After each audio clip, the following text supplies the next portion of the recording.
So my name is Mikael Leinonen. I'm CEO and co-founder of MyGamez. We are a Finland and China-based mobile game publisher. So we have built a sort of developer-friendly model for foreign publishers to access the Chinese market, and especially the Chinese Android market, which is very, very complex. We are focusing on bringing foreign, casual and mid-core titles to China. We're working with a small portfolio with rather good results. We're also co-organizer of the International Mobile Games Awards China, which we founded last year together with IMGA and China Mobile. And so we are, with the IMGA China, we are trying to do our part to help the Chinese indie scene to evolve, so looking for great Chinese games. And for us, it's a great opportunity to work with China Mobile very closely. The mobile carriers actually have a very strong position in Chinese games industry, and they are all state-owned. And China Mobile is by far the largest one and the most important one.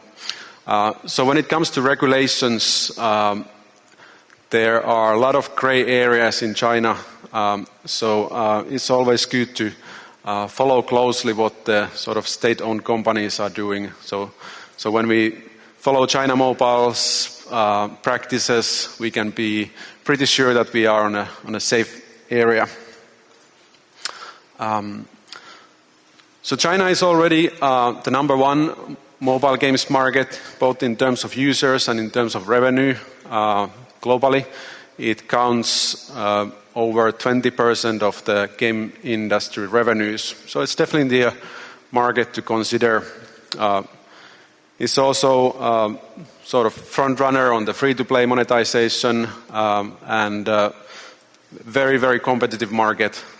There is a lot of innovation on the game live operations and the monetization models.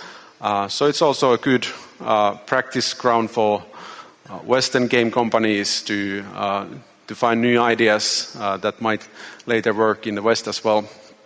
But China is definitely not a low-hanging fruit in terms of market. So very, very few companies games can just go there easily and make a lot of money. So if you go to Chinese market, I suggest you have to take it very seriously.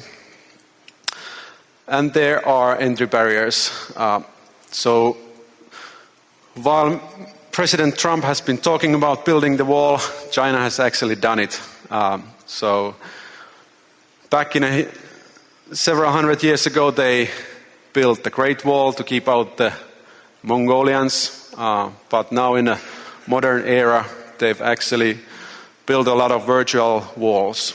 So China is the member of World Trade Organization, and they are supposed to open their market for foreign companies, but actually they have kept several industries closed, and mobile and internet is one of those. So foreign companies can't freely operate in China. And the latest in those virtual walls is the new regulation on the mobile games. And this is, on its essence, keeping the foreigners from getting too good business in China, or at least securing that the Chinese companies will have an upper hand in many areas in their whole market. So if we look at strictly what the regulation says, it's very harsh for us. Only 100% Chinese-owned company with the commercial ICP license can be qualified to publish and operate mobile games in China. So no foreign company can do it legally. And now every single game needs to get the government approval before publishing. And only a company who has the Chinese company who has the ICP license can even apply for those approvals. And by the book, this also applies for the iOS, but that's not strictly the practice yet. So for us, we are a Finnish-Chinese company. We do have although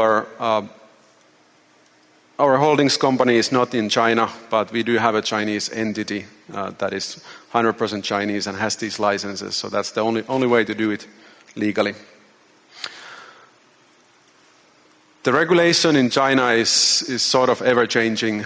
So they come up with the rather frequent changes that can have quite drastic changes on the businesses. And you need to follow those rules. But the tricky thing is that the rules are often written in a very vague way. So there's a lot of room for interpretation, which means that when the new regulations are rolled out, everybody is guessing how this is going to be interpreted, implemented in practice. And that, of course, keeps the life very exciting for publishers like us. So the last set of regulations was introduced 1st of July 2016, so almost 1 year ago. And we are still, as of today, we are still in a transition period of the regulator to actually enforce all those rules. And they are rolling out additions to the new set of rules one by one. So latest addition was 1st of May. We had a new set of rules to follow. So definitely this has been a very turbulent period in the Chinese gaming industry for the past 1 year, when publishers and game studios have been adapting to the new rules and learning how it actually works. So since 1st of July last year, every single game, also the standalone casual mobile games, have to get the approval. So let's look at what's the process to get the approval. So first thing was that you need to work with a Chinese company who has the licenses. So there is 2 steps. First step is you need to assign copyright transfer registration to your publishing partner. So you guarantee that you are the IP owner and you transfer those rights in China for your publisher. And once that is registered, it takes around 15 working days. Then the publisher can submit the actual application. And not any publisher can submit it themselves. So only so-called traditional publishing houses who have been working with the government censorship bureau for a long time can do it. So they need to have a sort of internet publishing license, which is very hard to get. So among mobile game publishers, very few actually have that license. But then there are these traditional movie and TV book publishers who government has then assigned to work with the mobile game publishers. So for example, for us, we can't submit the application ourselves, but we need to work with one of these publishing agencies to do the submission for us. So there's a big pile of documents we need to file in with the application, including, for example, parts of the game code and stuff like that. And we need to give instructions of the games. But the most important is fully localized APK, or it can be iOS build as well if you deliver it with the physical phone. But the the game must be a final version that is ready for launch. So not the beta version or development version, but it has to be a final version, and it has to be a God mode so that they can unlock all the content in the game, because that's what they are actually doing. They will check the game throughout, and our experience is that they actually do very, very thorough work. Then, if everything is okay, it will take typically 3 months for foreign games to pass the whole process. And if sometimes there is feedback that this and this you have to change, so then we make those changes and we resubmit again, so that will then lengthen the process a little bit. But so far we have gotten publication number for around 10 games now, and it has been 3-4 months for each. If it's a MMORPG game that has a very long storyline, a lot of content, then it takes longer time. Chinese games, they tend to process in 1 month, so Chinese game studios have a little bit of upper hand there to get faster to the market.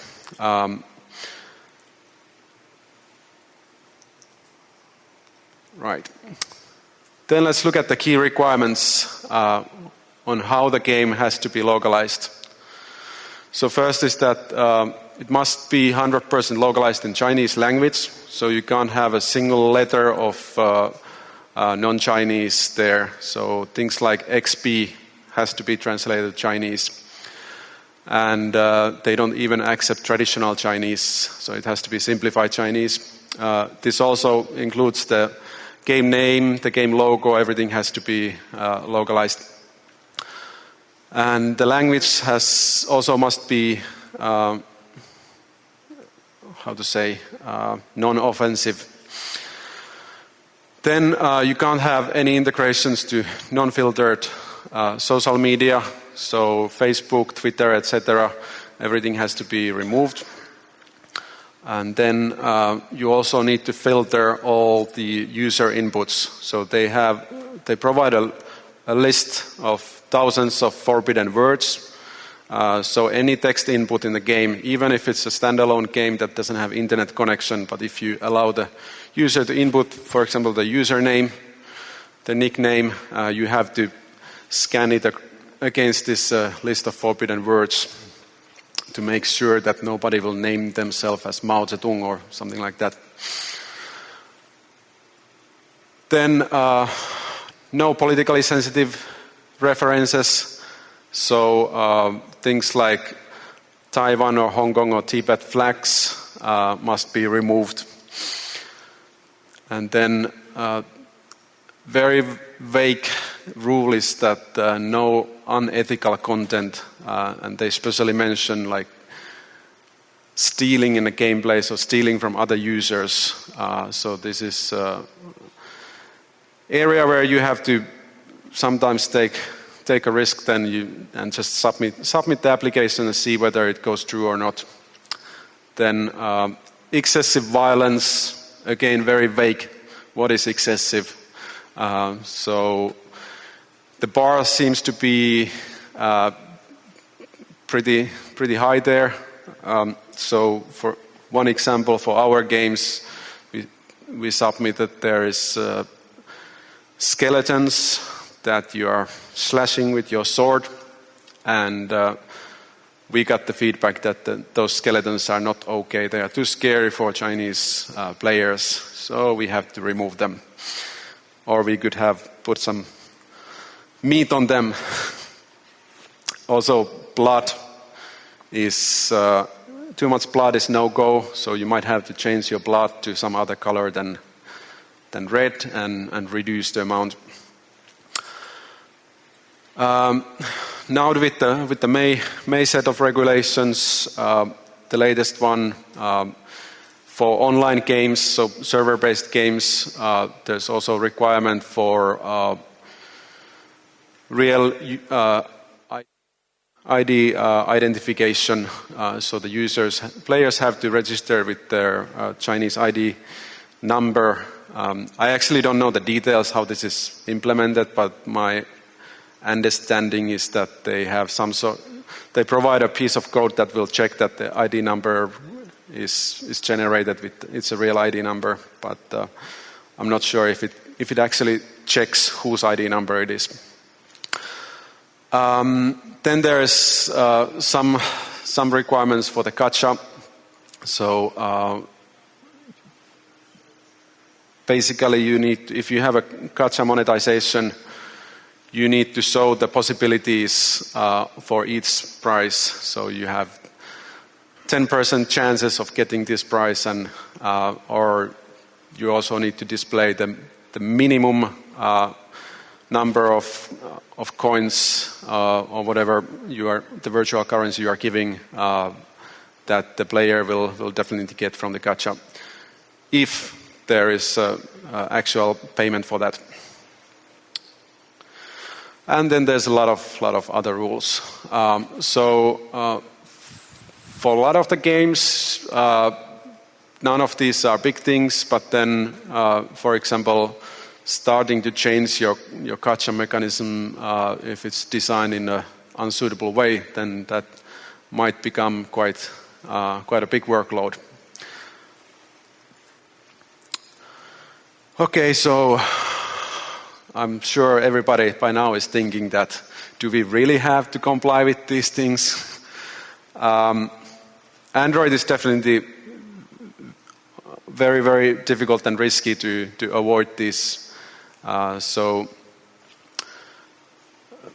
the regulator is checking the Android stores, and actually now most of the Android stores, they also very strict on complying. So when we submit the game, we need to give them the publication number, and they don't accept games that don't have the approval. There are a couple of stores that are still taking the risk of accepting games without publication number and promoting themselves as a soft launch platform, but it's definitely very risky for any publisher to go publish there, because if you do go big before getting the government approvals, then you are taking the risk of being blacklisted by the regulator.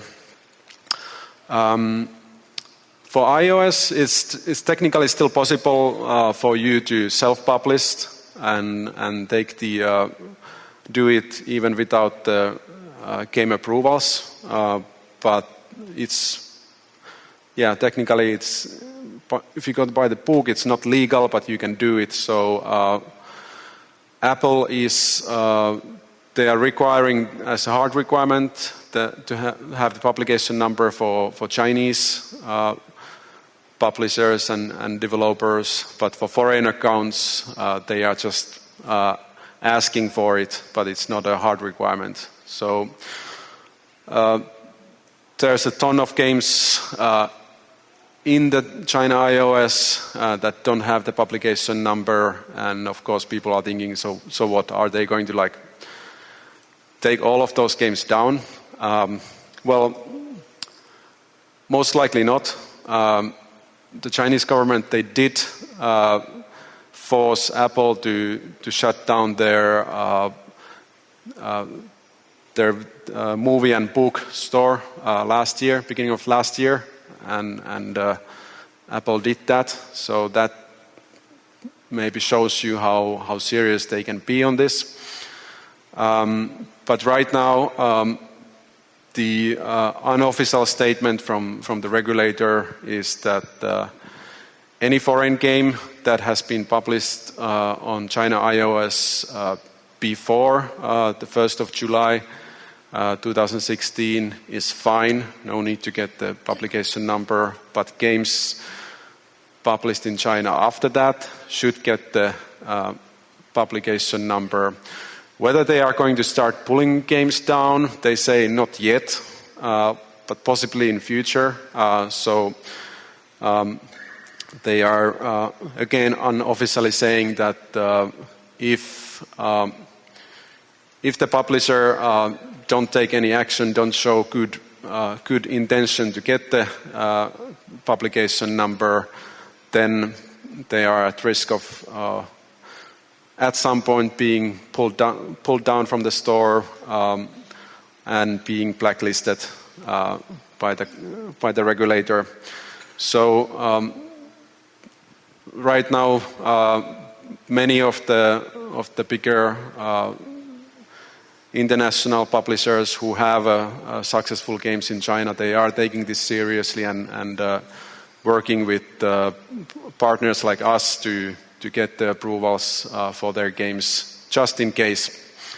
But then there are many others who are just seeing where this goes, taking the chances, and of course some who have a game that is not making that much money, then it doesn't maybe make sense to take the effort. There is a cost to get through the publication number process. So for us, when we submit the application, it costs a couple of €1,000, and then we have been working with a bunch of friendly studios who want they don't want to publish on Android, but we help them to get it for iOS. Then we charge them a little bit to do the whole process. But definitely, how are we doing on time? Perfect. Yeah, definitely something to consider. If you are already making money in China, it's highly recommend to do this. Or if you have a new game that you think you want to publish in China iOS as well, start to prepare for this early on. All right, so I can skip my sales slides, and thank you very much.